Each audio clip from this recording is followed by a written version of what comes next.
How do you come to the university each day? Train or bus, or do you have a car? Oh, I always walk. I haven't got a car, and anyway, I live quite close. Do you know anything about parking rights on the campus? I was wondering whether students are allowed to park their cars on campus or not. Yes. I think it's possible for postgraduate students, but not for undergraduate students. That doesn't seem very fair. No, I suppose not. But simply isn't enough room on the campus for everyone to park. Do you need a parking permit? Yeah, I believe you do. Where do I get that from? I think you can get a parking sticker from the administration office. Where's that? It's in the building called Block G, right next to Block E. Block G? Yeah. Oh, right. And what happens to you if you don't buy a sticker? Do they clamp your wheels or give you a fine? No, I think they tow your car away. Oh, really? Yeah. And then they fine you as well, because you have to pay to get the car back. I'd better get the sticker then. Yeah. Where exactly is the administration office again? I'm new to this university and I'm still trying to find my way around. Right. You go along Library Road, past the tennis courts on your left and the swimming pool on your right. Yeah. And the administration office is opposite the car park on the left. You can't miss it. So it's up Library Road, past the swimming pool, opposite the car park. Right, I'll go straight over there. Bye, and thanks for the help.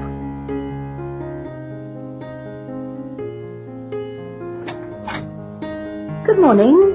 Can I help you? Yes, I was told to come over here to get a parking sticker. Is this the right place? Yes, it is. Are you a postgraduate student? Yes, I am. Okay. Well, I'll just need to take some details.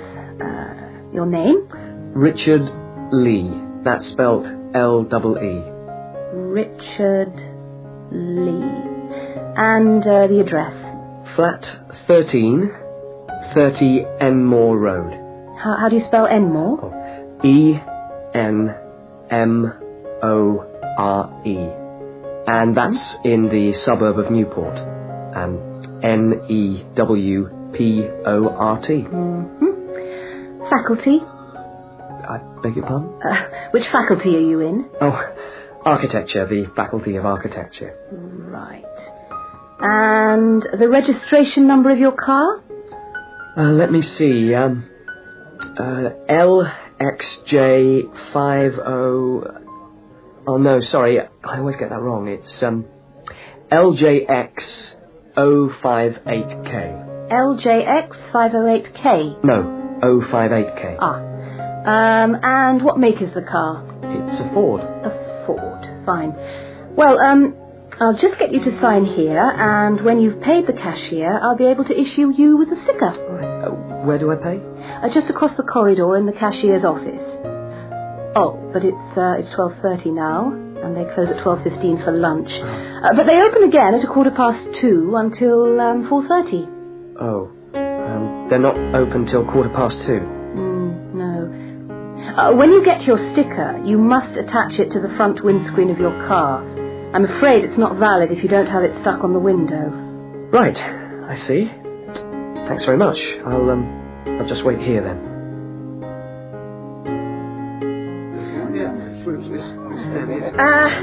Good morning, everyone, and welcome to the Maritime Museum.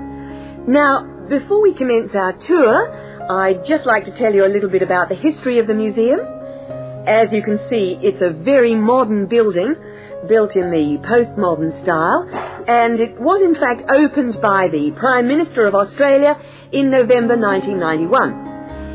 It's been designed with a nautical flavour in mind, to remind us of our links with the sea. But the museum isn't only housed in this building.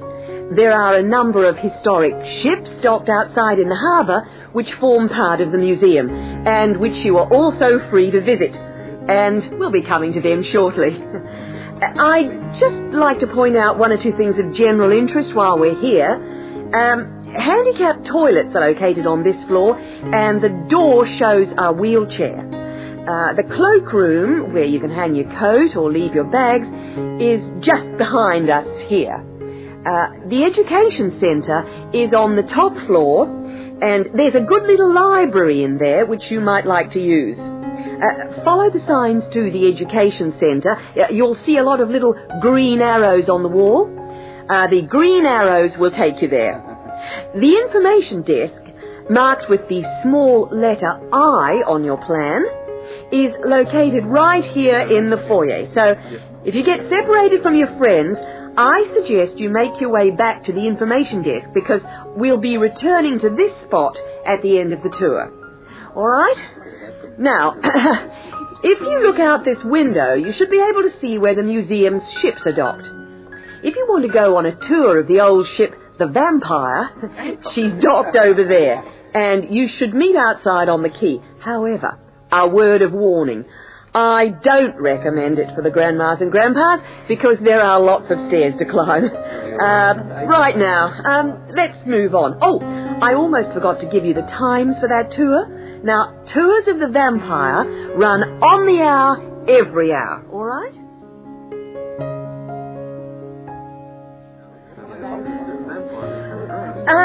Let's take a walk around the museum now. The first room we're coming to is the theatre. This room is used to screen videos of special interest, and we also use it for lectures. There's a continuous video showing today about the voyages of Captain Cook, so come back here later on if you want to learn more about Captain Cook. Now, we're moving along the gallery known as the Leisure Gallery. This is one of our permanent exhibitions, and here we try to give you an idea of the many different ways in which Australians have enjoyed their time by the sea. Surfing, swimming, life-saving clubs, that's all very much a part of Australian culture. At the end of this section, we'll come to the picture gallery, where we've got a marvellous collection of paintings, all by Australian artists. I think you can buy reproductions of some of these paintings in the museum shop. They're well worth a good look. Now, we're coming to the Members' Lounge. Now, as a member of the museum, you would be entitled to use the Members' Lounge for refreshments.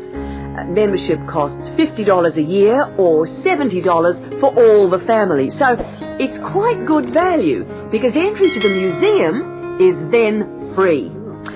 And down at the far end of this floor, you'll find the section which we've called Passengers and the Sea.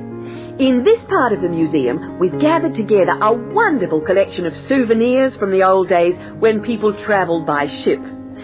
You'll find all sorts of things there. Old suitcases, ship's crockery, first-class cabins decorated in the fashion of the day.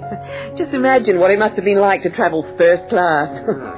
Now, I'm going to leave you to walk around the museum on your own for a while, and we'll all meet back again at the information desk in 3/4 of an hour's time. I hope you enjoy your time with us at the museum today. Thank you.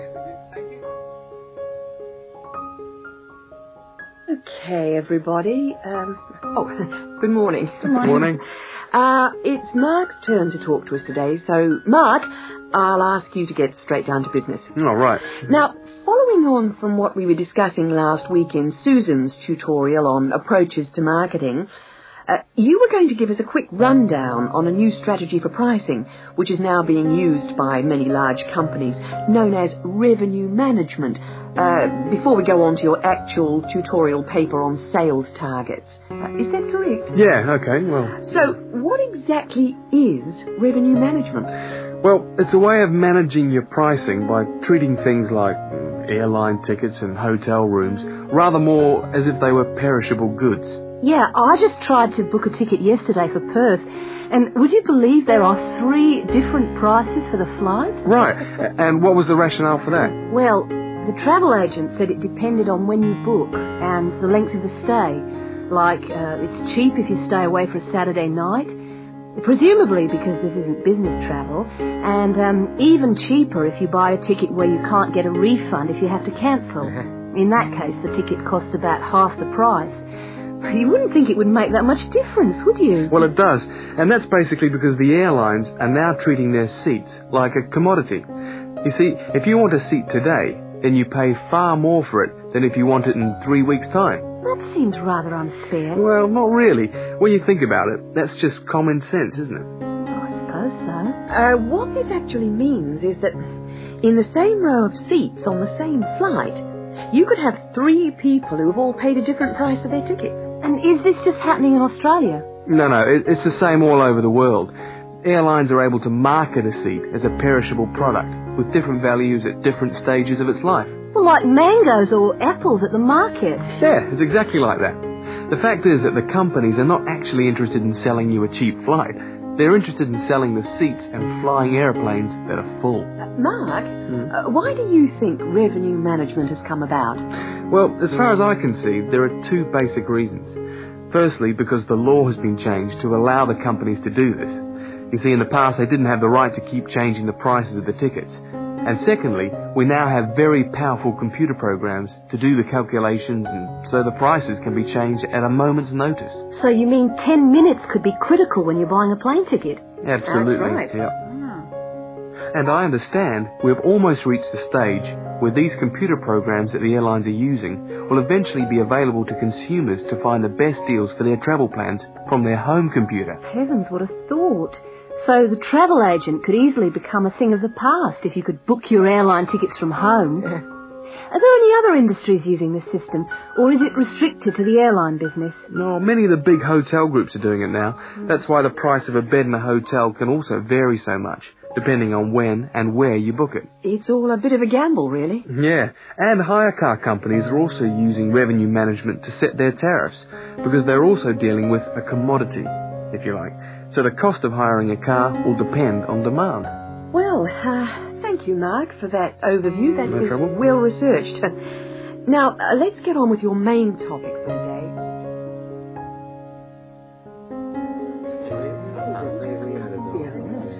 Good morning. Welcome to this talk on space management. And today I'm going to look particularly at space management in the supermarket.